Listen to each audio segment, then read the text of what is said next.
The mid 40s, it's 26 degrees right now in Charlotte.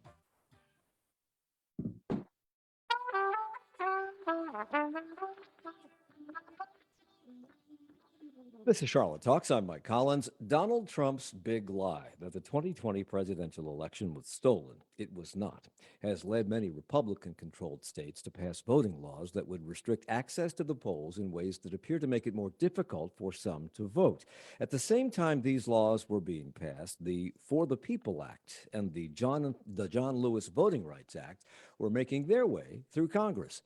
The For the People Act would have overridden the actions of state governments and set national election standards, guaranteeing access to vote by mail and early voting, among other things. The John Lewis Voting Act would have restored the full strength of the Voting Rights Act, which had been weakened by the Supreme Court. Both bills passed through the House, but hit a wall in the Senate. Even though Senate Majority Leader Chuck Schumer insisted failure was not an option, fail they did, not due to lack of support, but because of an arcane rule in the Senate, the filibuster. There was the potential to override that rule just for a vote on these bills, but Republicans were aided in their resistance by two Democrats, West Virginia's Joe Manchin and Arizona's Kyrsten Sinema. Where did the idea for the filibuster, which in this instance allows the minority to control what is brought to the Senate floor, come from? It has been waived in the past, so why not now? And at a time when voters are losing trust in our institutions, and when it appears that our very democracy is at stake, how could this happen, and what will it mean for our future? To help us understand and unpack all of that, we're joined by Caroline Fredrickson and Jonathan Weissman. Caroline Fredrickson is a senior fellow at the Brennan Center for Justice and distinguished visitor from practice at the Georgetown University Law Center. She has served as the president of the American Constitution Society and was recently named to the Presidential Commission on the Supreme Court of the United States. Caroline, thank you for joining us. Welcome. Thank you. Jonathan Weissman is with us. He's a congressional correspondent for the New York Times, having previously covered Congress and the White House for the Baltimore Sun and other aspects of government for USA Today. Thank you for being here as well. Thanks for having me. After that big buildup, that is why we originally invited you, but after that big buildup, we're going to start in a completely different place, because yesterday the news broke that Supreme Court Justice Stephen Breyer would retire at the end of his term. His official announcement is supposed to come sometime today. The White House has known about this for about a week, so let's begin there. Caroline, you're a member of the Presidential Commission on the Supreme Court of the United States, whose mission is to provide an analysis of the principal arguments for and against Supreme Court reform. And we've gotten to this stage where, through some clever manipulation, Republicans have been able to put three justices in one presidential term on the Supreme Court, tilting it in an entirely different direction, so that what was considered by many and what was allegedly considered by these new justices to be settled law, Roe v. Wade, may not in fact be so settled. And some say that the Supreme Court, although it's not supposed to be a political body, no longer reflects the majority view of most people in the United States. If that is true, and we'll talk about Justice Breyer in a second, but what does it mean for a democracy in which minority views are the final word on many serious issues, and when the people begin to view the Supreme Court as a political institution? Well, that is the fundamental question of constitutional law.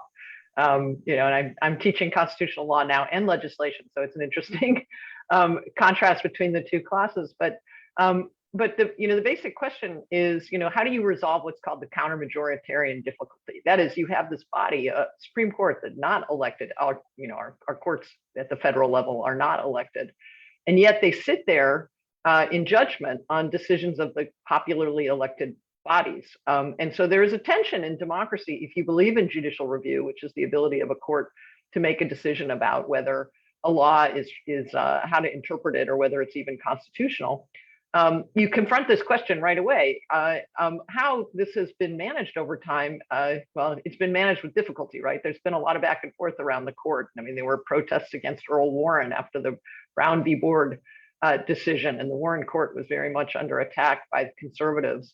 But because of the interaction between the filibuster and Senate procedures and some sleights of hand by Republican presidents, as you've mentioned, the court has become even more conservative over time than would be indicated by the normal ebb and flow of the appointment process.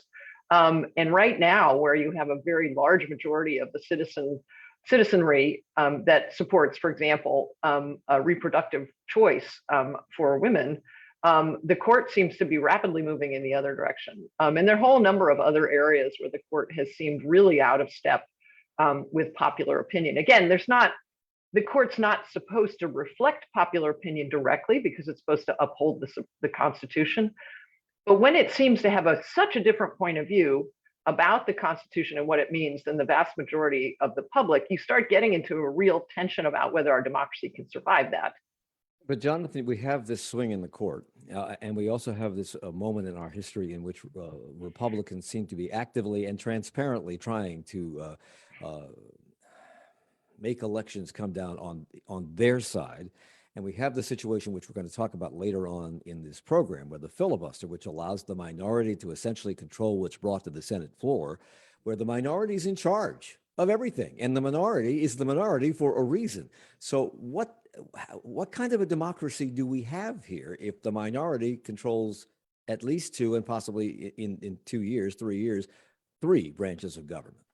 Well, it's been noted also that the Senate itself, since time immemorial, since it was created, it does not really reflect the views of the nation at large. I mean, at this point, a senator from Wyoming with, I don't know how many, 400,000 people, has the same power as a senator from California. And that situation, as the nation sorts itself into megalopolises on the coasts and the center, especially the West, hollows out, the power of the minority in the Senate and rural voters only gets much more amplified. So that issue keeps mounting.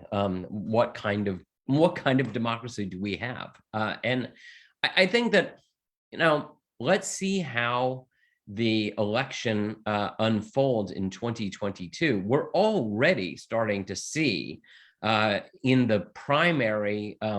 There's a primary coming up in Texas, and we're already starting to see terrible backlogs in mail-in votes and absentee ballots.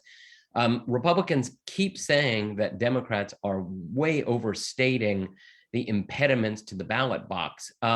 But thus far, in the only test that we have, this developing Texas primary, we are seeing exactly the problems that were feared. Getting back to the Supreme Court, Justice Stephen Breyer is one of the last progressives, one of 3 progressives on the court, and many would describe him more as a pragmatist, and he has decided at 83 to retire. That gives President Biden an opportunity to nominate a younger person for this court seat. If the president follows through on his campaign pledge, it will be a Black woman. But given the court's conservative majority, does the replacement of one progressive for another, or a Black woman being on the court, really going to have any impact whatsoever? They're not in control. No, I mean, this is a decision for the future, but the ideological balance of the court will not change because of this decision. I mean, when you see Sonia Sotomayor's dissents of recent months, you really start to feel the frustration and anger on that three justice block of more liberals because they simply have very, very, very little power. Well, I agree with Jonathan, but I would emphasize that this is a decision for the long term. That clearly, if one of the women that's been suggested is successful in being confirmed, you have somebody who's in her early 50s, and that makes a real difference in terms of the long-term ability to make a change in the court's direction. I'd also say, though, that I don't want to overstate it, but there's a fair amount of internal back and forth and negotiating that goes on, and that might get a very different kind of valence or the way that justices interact with each other may be able to persuade each other to join in certain opinions may be different. Now, that may not be, but Justice Breyer is a certain kind of personality, as you mentioned. Pragmatist and moderate, I think, are more really appropriate to describe him than, progressive, liberal, et cetera. And so if somebody comes on with a kind of different orientation, it might change certainly the type of decision that comes out, even if it changes the tone of a dissent. And the age question is an important one because these folks are appointed for life. They don't have to retire. They can stay, as Ruth Bader Ginsburg did, until they pass away. But yesterday in the Washington Post, Aaron Blake wrote an interesting article about all of this, in which he mentioned that the trend has been toward appointing younger justices because they have longer to take advantage of these lifetime appointments. Amy Coney Barrett, Neil Gorsuch, and Brett Kavanaugh, the latest three new judges, will probably, he said, be able to spend 3 decades on the Supreme Court or more, where the average term has historically lasted 16 years. Now tenures are growing on average perhaps to 35 years in the next century. Does that mean that Democrat or Republican, we should consider changes to these lifetime appointments, Caroline? Well, thank you for that question. It was exactly what the commission was considering.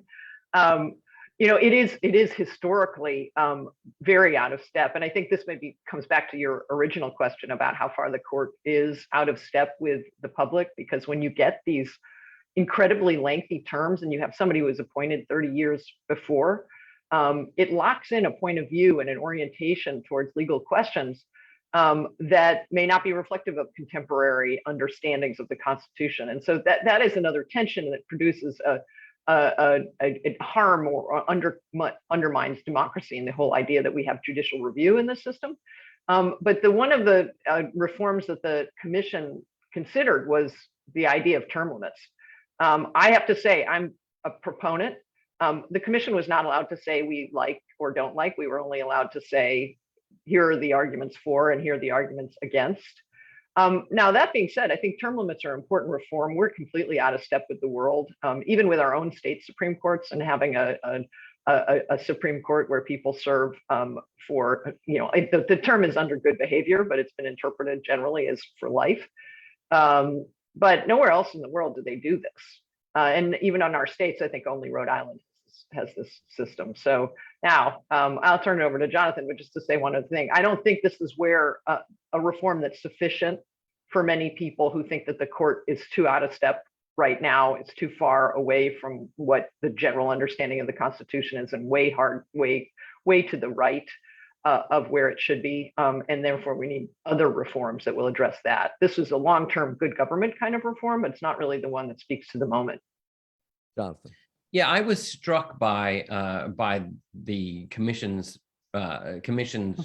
I wouldn't say recommendation, but discussion of term limits, because in past decades, over time, you've seen justices drift toward the center or even to the left, and I think that a lot of Democrats and liberals thought at one point that an appointee of a Republican would eventually become more liberal or at least more centrist. And what we've seen of late, I'm thinking Clarence Thomas, is that doesn't seem to happen anymore. These are more ideological appointees. Although it appears Chief Justice John Roberts is trying to maneuver the big ship toward the center, so he is more in step. The court is more in step with the electorate. We'll talk about that and many other things, including the filibuster, which is why our guests are here today. Jonathan Weissman from the New York Times, Caroline Fredrickson from the Georgetown University Law Center. We're coming right back. Support for Charlotte Talks comes from WFAE members and Blumenthal Performing Arts, presenting What the Constitution Means to Me, the boundary-breaking play that breathes new life into our Constitution and imagines how it will affect the next generation. February 15th through 20th at Night Theater. More at blumenthalarts.org. Well, tomorrow is Friday. That means the local news roundup comes your way. $2.3 billion. That's the newly released CMS budget containing raises and bonuses for teachers and staff. We'll talk about it. The region's annual report on homelessness and housing instability is released with recommendations, and we'll share a few of those. Plus, a longtime leader of the Foundation for the Carolinas, one of the largest of its type in the country and most successful, announces his retirement. And what's this? Snow again? Third weekend in a row? Well, maybe we'll see. We'll talk about that and a lot more with our roundtable reporters tomorrow on this program at 9. Year-end climate reports are fueling calls for action on global warming. The heat is here. The weather is here. Yes, we need to cut carbon emissions, but we need to protect our communities. I'm WFAE climate reporter David Borax. Keep track of the latest news on the climate at wfae.org/climate news and subscribe to our weekly climate newsletter. Climate coverage on WFAE is supported by the One Earth and Salamander Funds. It's Charlotte Talks on listener-funded 90.7 WFAE and 90.3 WFHE. I'm Mike Collins. We're talking about, at the moment, about the Supreme Court and Justice Stephen Breyer's announcement yesterday that he is planning to retire. He will make his official announcement sometime today, and that leaves an opening for President Biden on the court. We're joined to talk about that, and later on, the filibuster and these various acts that are being held up in Congress, that were held up in Congress because of it, with Caroline Frederickson, senior fellow at the Brennan Center for Justice, and Jonathan Weissman, congressional correspondent for the New York Times. The White House said yesterday, Jonathan, that it has always been the decision of any Supreme Court justice if and when they decide to retire and how they want to announce it, and that remains the case today. They were saying they weren't going to comment on it until Justice Breyer himself comments on it today. Is it likely that Justice Breyer has been encouraged to retire prior to the midterms so that President Biden has an opportunity to appoint a younger person to the bench, because this could be his only shot at this? Absolutely. I mean, there's no way that Justice Breyer had not heard the drumbeat. In fact, reporters like our own Adam Liptak had asked him about this because he is the oldest member of the three-member liberal bloc, for lack of a better term. And as you said, this could be the last chance. Democrats hold a single seat majority, not even a 50-50 Senate. And if the Republicans take control of the Senate, we know what Mitch McConnell would do. He blocked Merrick Garland from being considered for the seat of Antonin Scalia for an entire year. And there's no reason to believe that he would let any Democrat, a Democratic appointee on the court if he is back in control of the Senate. So do you think he saw what happened with Ruth Bader Ginsburg and her staying on the bench beyond the Obama administration and the result of that, and used that as a way to maintain his legacy on the court? He certainly saw what happened with Ruth Bader Ginsburg, and he saw what happened with Anthony Kennedy, who retired in an interesting dance to let Donald Trump appoint his successor as well. I think that it's become clear that these are much more political appointments at this point. And we saw, Caroline, we saw the Republicans move very quickly in the last three appointments, and resulting in the appointment of the three people that tilted the court to the right. They did it very quickly. It seems to me that they're going to have to do this extremely quickly, because the Republicans cannot mount any opposition to this, really, because they changed the rules and made this a simple majority vote. But they could, the Democrats are on this precipice. They lose one vote through death or illness or something else, and this is not going through. Yeah, absolutely right. I mean, there are some very elderly members of the Democratic caucus in the Senate. One never knows. I certainly hope that they will live forever, but they probably won't. It's really important that they get out of the box as fast as they can. Now, I think Senator Durbin's already announced that they're ready to go in the New York Times. I saw the piece today. We got to be honest, this isn't something that is, a surprise to Biden at all. They've been preparing for this since before he took office. They've had their lists. We know of some of the names already. They've got a longer list. He's been vetting They've been working with senators already. This stuff is just, they don't wait until the moment, even if they don't know for sure, in advance that the justice is going to retire, they are prepared. And in this case, Breyer's retirement was so likely that they were ready to go. And we don't have to overstate this. Remember, one of the leading candidates, and remember, President Biden during the campaign had promised to name an African-American woman, the first African-American woman to the court. So there's a list of candidates that have been developed. One of those, Ketanji Jackson Brown, was already confirmed to the Court of Appeals with 3 Republican votes. There's no guarantee that Susan Collins, Lisa Murkowski, and Senator Graham would be there for her this time. But there is a good chance that 1 or 2 of them would be. So we're not. Would that look at, not that it seems to matter anymore, but would that be hypocritical for the 3 Republicans who voted for her appointment to the appeals court to not vote for her at all for her appointment to the Supreme Court if she ends up being the nominee? How I don't think it matters to them, honestly. I hate to say that, sounds terribly cynical, but I've been a Senate observer for a long time, and a staffer in the Senate. And Susan Collins is not somebody who I've ever seen vote against her party when her vote mattered. And so I just don't think she's somebody to count on if it comes down to the actual final vote, and she's the one. I don't see her pulling Ketanji Brown Jackson over the finish line.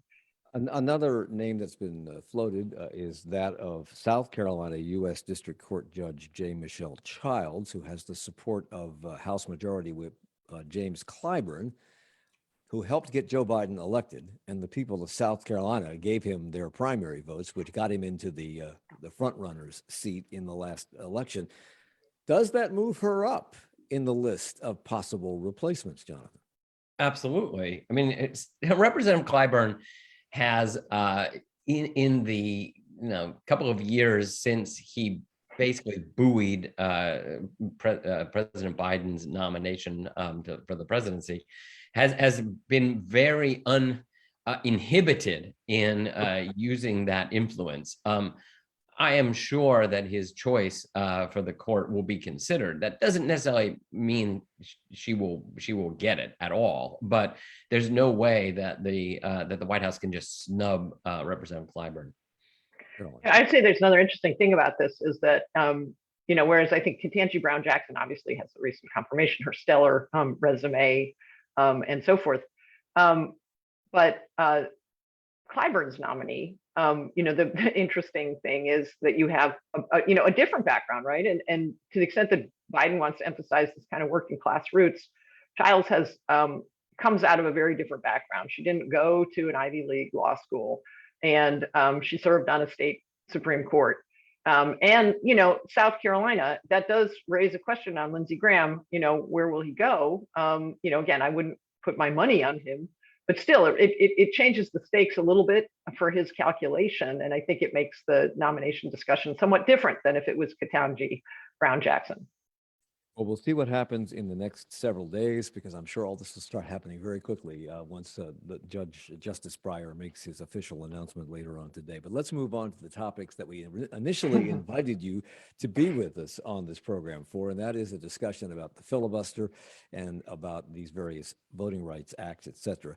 And I know that the media has been talking about the voting rights bills and the filibuster for weeks, but not everybody is a political junkie like me. Not everybody follows the news as carefully as the 3 of us. And if you just look at what happened last January 6th, there are certainly a lot of people who do not possess a deep understanding of how the government is supposed to work. Since you, Caroline, have been involved in this for most of your professional life, and you spent time working in the Senate, and you were at one time the Chief of Staff to then Senate Democratic leader Tom Daschle, explain the filibuster, why it came to be, how it has been used, and how exceptions have been made to its use. Well, let me just first say I was Deputy Chief of Staff to Tom Daschle, and I was Chief of Staff to Maria Cantwell from Washington State. So I don't want to claim something that I didn't have. But I spent a long time working for Tom Daschle when he was a Democratic leader. And so the filibuster is basically a way of blocking legislation. The Senate functions through what's called unanimous consent because, as Jonathan's already mentioned a number of ways, the Senate is a weird animal, undemocratic, unrepresentative of the population. It also doesn't operate by normal parliamentary procedure. It doesn't have a motion to call the previous question. And so you can't end debate in the normal way. You have to, so this was called the filibuster. And in order to create a mechanism to actually end debate in the Senate, they adopted something called the cloture motion in 1917, which required a supermajority vote initially of 2/3 of the Senate. That's now 3/5 of the Senate, or 60. But so in order to end the debate, you have to, if somebody's objected to ending the debate, you have to file a cloture motion, then have this vote. And there's a lot of time that's built into this. So it's not just that you have to have a supermajority, but that it also takes a whole lot of time to get through the process. And so the Senate is a functionally ungovernable in some ways. If you want to actually get anything done, every single senator has the right to blow things up. And we watched that firsthand not too long ago, in the last couple of weeks. Jonathan, a fellow named Adam Jentelson, who was the deputy chief of staff to the late former Senator Harry Reid, wrote a book that we talked to him about just before all this began with the filibuster, called Kill Switch, in which he says Southern states or Southern senators created the filibuster as a means of obstruction to preserve white supremacy. That would echo the beliefs today of a lot of progressives in terms of how it is being used today. Is he right, or is he looking at that through a particular lens that's a little skewed? Well, I know Adam well, and I think he is mostly right. But I mean, it is true that one of the very first filibusters, I think it was 1892, Caroline, you can correct me, was over a civil rights voting rights bill. And the most famous filibusters of the 1950s and 60s were invariably over civil rights. But look, the Democrats have used the filibuster often on gun measures, on things like, national concealed carry rules, or abortion restrictions. There have been. It has definitely swung both ways, and for a time, until they finally did away with it, Democrats and Republicans used the filibuster to stop nominees of the president to the courts and to his cabinet and to his team. So the filibuster has been used increasingly widely. At one time, was actually a fairly rare event. But before they started really chipping away at it, it was used on the most insignificant measures. So you can't just say that it's only a civil rights issue. Caroline. Well, so I agree with Jonathan. Generally, I think the really significant filibusters have been over civil rights issues. The famous ones from 28 hours on the floor. I think Caroline, we're having a problem with your audio. You suddenly sound like Darth Vader. Okay. Let's try that again. Okay, is that still bad? That's good. Yeah, that's okay. good. Well, I was just saying that I think I agree with Jonathan, but that that really the most infamous filibusters have been those civil rights filibusters, which were lengthy. The filibuster of the 1964 Civil Rights Act took 6 weeks in the Senate. And so, but I think it's important to remember that we don't have the filibuster the way we used to. It's not a Mr. Smith goes to Washington world, because in their reform of the filibuster in the 70s, I think it was in 75 when they lowered the threshold from the 2/3 to the 3/5 or to 60. They also allowed the Senate to basically consider a piece of legislation not consecutively, but at the same time. So somebody could object to a bill, and then assuming they could work something out, instead of keeping the Senate in session on the objection and trying to get through cloture, they would push that aside and move to something else that they could actually do. So this just meant that people could then object freely and never be forced to admit it on the floor. The American public then lost track of who was actually blocking things because. But I guess the question is, why does it exist at all? This is not in the Constitution. This is merely a Senate rule, and the Constitution gives both houses of Congress wide latitude in terms of making up whatever rules they want to operate under. And this is one of those rules, but it seems to be antithetical to helping the Senate live up to its motto of being the world's greatest deliberative body. It stops debate completely, dead in the water. Well, Jonathan. If you ask if you ask Kirsten Sinema from Arizona or Joe Manchin or any number of Republicans right now, they would say that the filibuster exists to foster bipartisanship. And the fact is that major legislation that has overcome the filibuster has received broad bipartisan support, 70, 80 votes. We just saw it on the infrastructure bill. And Democrats, when they were in the the minority, also said, oh, the filibuster fosters bipartisanship. But that was in another era. There is no bipartisanship anymore. I mean, what happens is you get a few cases, for instance, the infrastructure bill that just passed, and that case somehow it is imbued with magical qualities to imply that if we could do it then, we could always do it. Of course, that's not money. Money always greases the skids. Yes, in fact, an infrastructure bill used to be the easiest thing to do. Well, as one of you said, this used to be a rarely used technique, and now it's become more frequently used. In fact, the filibuster was considered a nuclear weapon, only to be used for issues that were absolutely the most important thing. And now the reverse is true. The filibuster is used all the time, and any talk of getting rid of the filibuster is considered to be the nuclear option. How did this switcheroo, Caroline, happen? Well, as I said, there was this change in the 70s where they allowed legislation to basically move forward to the consideration of legislation, even while there was a cloture motion pending on another bill. So there'd been an objection on the bill, say it was a voting rights bill, objection. And instead of then forcing everybody to go to the floor and debate that and hold the floor, they allowed that to be pushed aside and say, we'll go to an infrastructure bill instead, because that makes everybody happy. So that meant that, the mere objection to a piece of legislation had, the ability to push it off. And in essence, that made it so cost-free for senators to object to things and never really have to pay the price politically. And so it's just become, every bill now requires 60 votes as a result. Well, every state, as we've mentioned, gets 2 senators. And when the framers designed the United States Senate, I don't suppose that was a big deal, because Virginia and Massachusetts, although they were bigger and smaller states, they were both everybody was rural. And it seemed fairer. Today, when Montana has 2 senators and North Dakota has 2 senators, and they have tiny populations in comparison to California, which has 2 senators, it seems to me that you're encouraging minority rule. And with the 60% filibuster rule, it's even worse. Jonathan, is that what the framers intended in 30 seconds or less?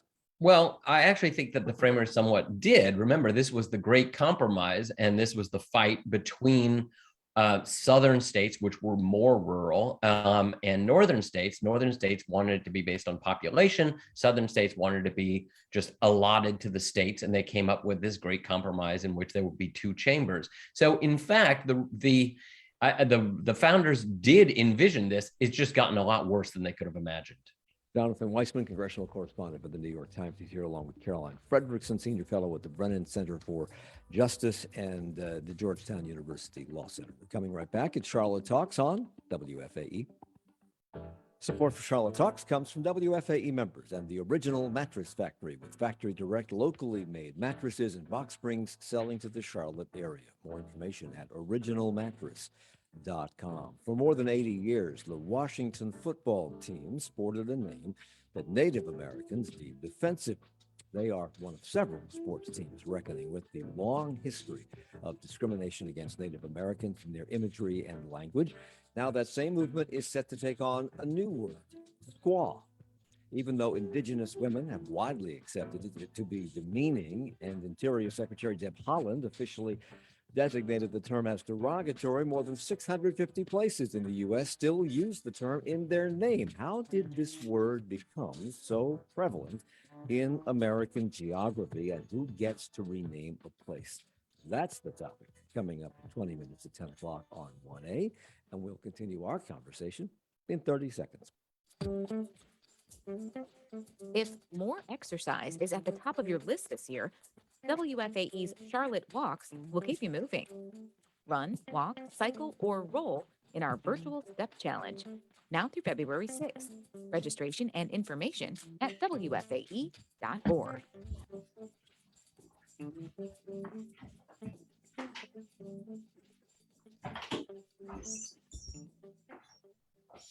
It's Charlotte Talks on WFAE and WFHE. I'm Mike Collins. We're talking about the filibuster and how it was used to stop the two pieces of voting rights legislation from coming to the floor. Very important pieces of legislation for the Democrats, who are in the majority in the Senate, but a slim one at that.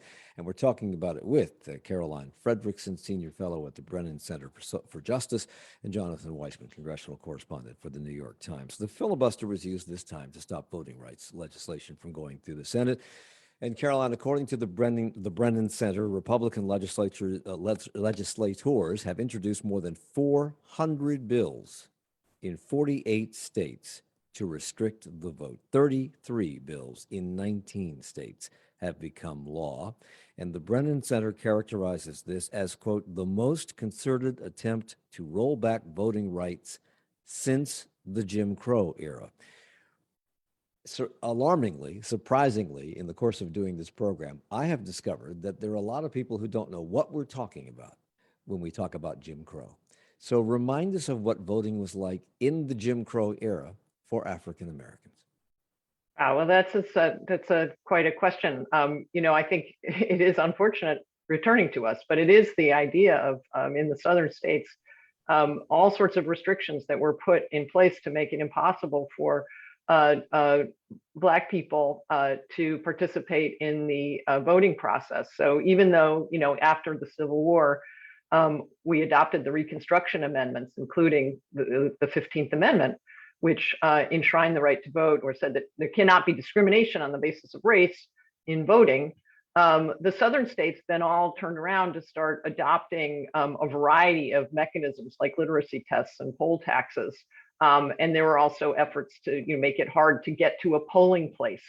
Lots of things that were very explicit, much more explicit than happens now, but were designed specifically to prevent the Black population from participating in the democratic process. And would it be safe to say that the reason we're returning to the same kind of situation now and the ability of these states to pass these laws is because the Supreme Court said, you don't need to do that anymore. The South has gotten over its racist phase. Is that essentially correct?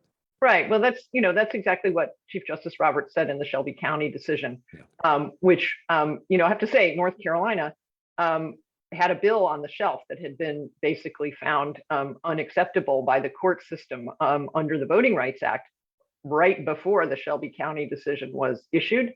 And within hours, and I'm not exaggerating, literally within hours, that bill was back on the floor of the North Carolina state legislature and passed. And it had voting IDs and moving polling places and more partisan election of judges and all sorts of things. And I know, Jonathan, you cover the Congress and not state legislatures, but the moves being made in these state legislatures extend now beyond absentee ballots or mail-in ballots or not drinking water while you're in line waiting to vote.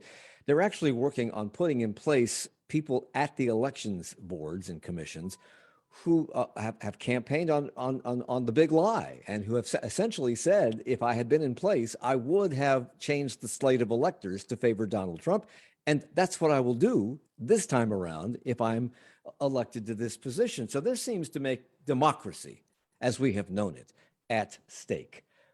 Why then would Democrats who are in a position to lose the most and perhaps everything be opposed to waiving the filibuster for this vote on these two bills?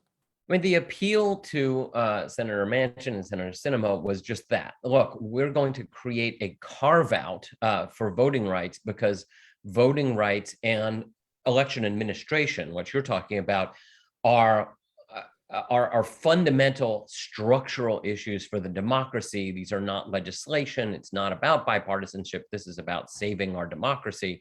And even then, that did not convince them because Senator Manchin and Senator Sinema have carved out this niche for themselves as maverick Democrats and believers in bipartisanship, believers in the Senate more than the democratic process necessarily, and it just didn't work because look, Republicans are arguing fiercely that Democrats are simply overstating this, that the case that this is a return to Jim Crowism is absurd. There are no literacy tests, there are no poll taxes, and in most states, there is still longer periods for early voting, more absentee ballot access than there has been in the past.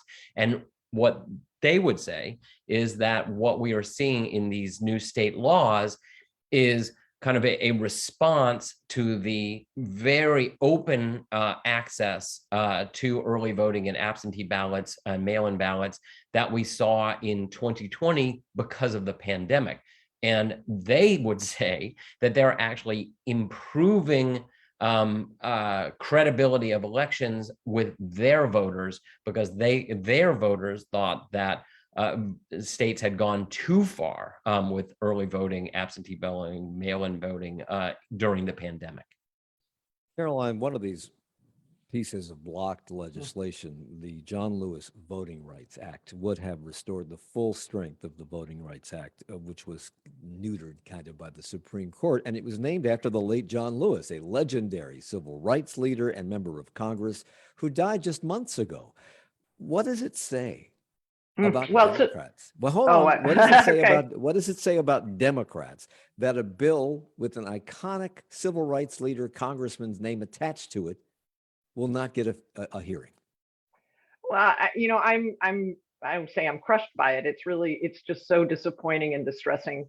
I think it points to a couple of the major fallacies behind this whole filibuster debate. One is that it produces any kind of bipartisanship. I mean, honestly, when you need 60 votes, there's no point in somebody like a Collins or Murkowski breaking with their party. What's the point? They'll never get to 60. They might now, if there was a majority vote here, then you actually have a point to negotiate, right? Especially in a closely divided Senate, and you could win just a few people and move forward. You'd start to have people talking to each other about getting something done. And if Manchin and Sinema were actually serious, they'd start talking to Collins and Murkowski and say, "We're for this. Why don't you join us?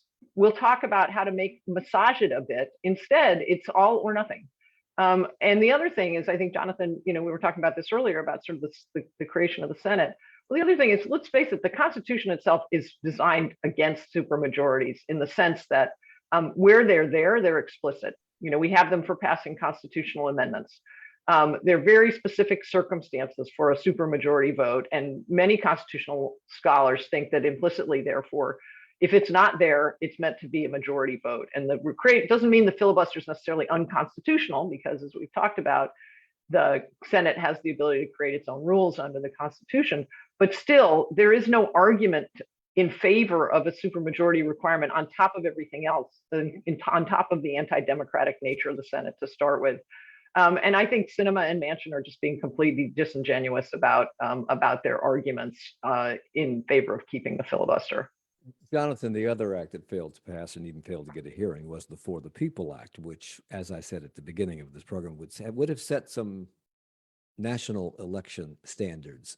I think a lot of people have presumed, even though the states run the elections, that we did have some standards. Maybe they were just tradition, maybe they were just understood, but that we don't have them. They're not codified at all.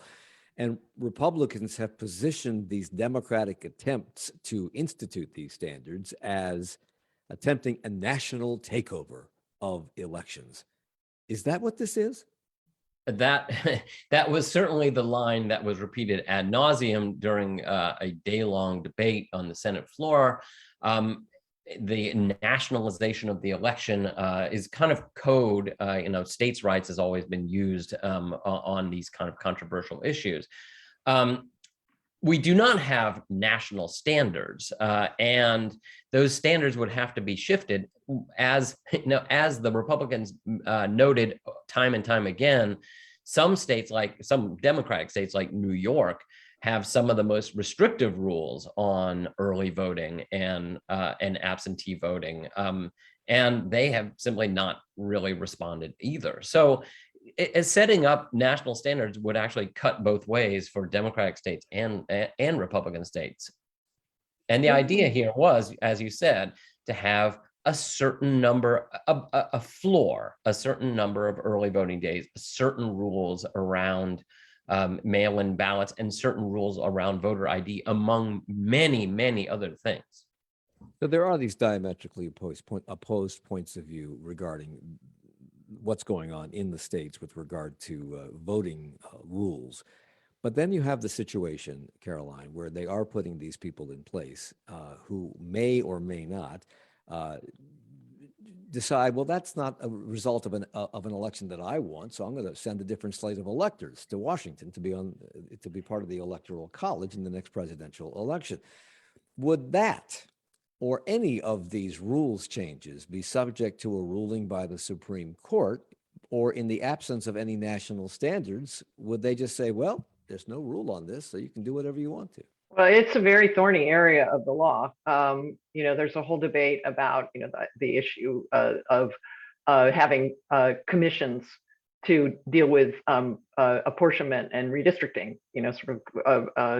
against gerrymandering, and whether or not the citizens can do that through a referendum and establish that. Because, let's face it, the state legislature, they kind of like gerrymandering, right? If once you're in, and you're in for life. You create your district and you will never be bounced out, at least by somebody from another party. And so but the question is that right that the citizens can do it? Because the way that the Constitution is written, it says legislatures set the time, place, and manner. It's not anyway. There's a big Supreme Court case dealing with the Arizona Redistricting Commission that starts to raise the question. Chief Justice Roberts was one of the skeptics about the Arizona program. So, how the state legislature interacts with the electors, whether they can change them at the last minute after the election and so forth.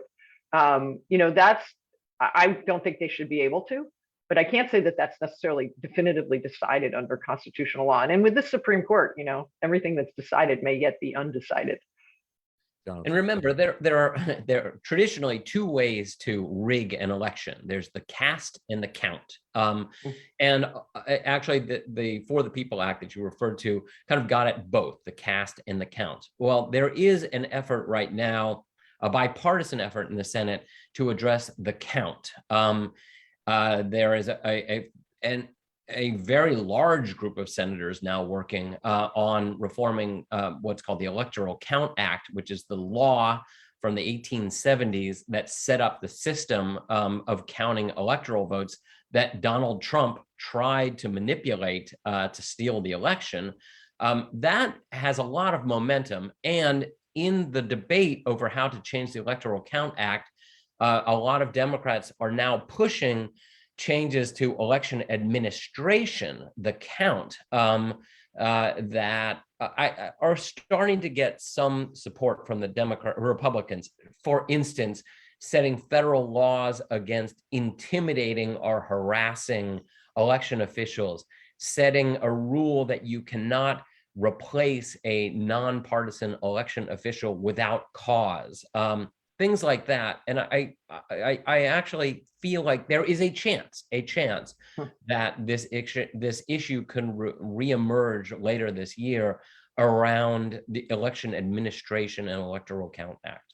A lot of what we talked about in the last half hour, at least, it makes it appear that the United States was set up not to be terribly democratic, not to really favor the winners, but give the losers a chance to control the conversation. And both parties fight for the votes of Americans and for the minds of Americans. In other fields, we say that's competition, and competition is good. When a party wins a majority, why are they willing to weaken their own power by allowing a minority to use the filibuster? Caroline, it doesn't make any sense to me at all. Well, right. I mean, one hopes that there's a certain amount of public spiritedness that is part of what brings people into office, and that they would actually care about advancing democracy. I mean, the story of our country has been, a country that was founded on great principles. We the people, et cetera. But we the people wasn't very many of the people at the time who actually got to have a say. And we've been advancing forward through the adoption of a variety of amendments to our Constitution and expanding the franchise and expanding legal rights. But we're not done yet. And, I think there's a question here about, how do we address that? And how do we make sure that we have a country that is not only moving forward, but really becomes a true democracy? I think in the situation that we have now, where the parties are fighting over potential, who gets the ability to participate or not based on factors that should matter, but based on partisanship and ideology. I think it's a very difficult place. So Jonathan, I have about 35 seconds left. There is talk of breaking up the Build Back Better bill into smaller pieces and passing them piecemeal through the Senate and the House. Is there any chance that some of these voting rights bills can be broken up into small pieces? Is there any talk about that? There was talk about it a while ago, and the most ardent supporters of the For the People Act were also ardently opposed to breaking it up. And I actually think they made a mistake. It was a tactical error, and it's going to be very hard to do that now. Remember, the bill that was on the Senate floor was a compromise bill that was written in part by Joe Manchin. And even that couldn't get it. So I don't think there's really a chance. Even that couldn't get Joe Manchin. Caroline Frederickson gets the last word, senior fellow at the Brennan Center for Justice and recently named to the Presidential Commission on the Supreme Court of the United States. We should be interested. Has the report come out yet? Very quick. Yes or no? Yes. Okay. We should do a program on that. And Jonathan Love to. Weissman, congressional correspondent for the New York Times. Thank you both for the Thanks for hour. having us. Charlotte Talks with Mike Collins is a production of 90.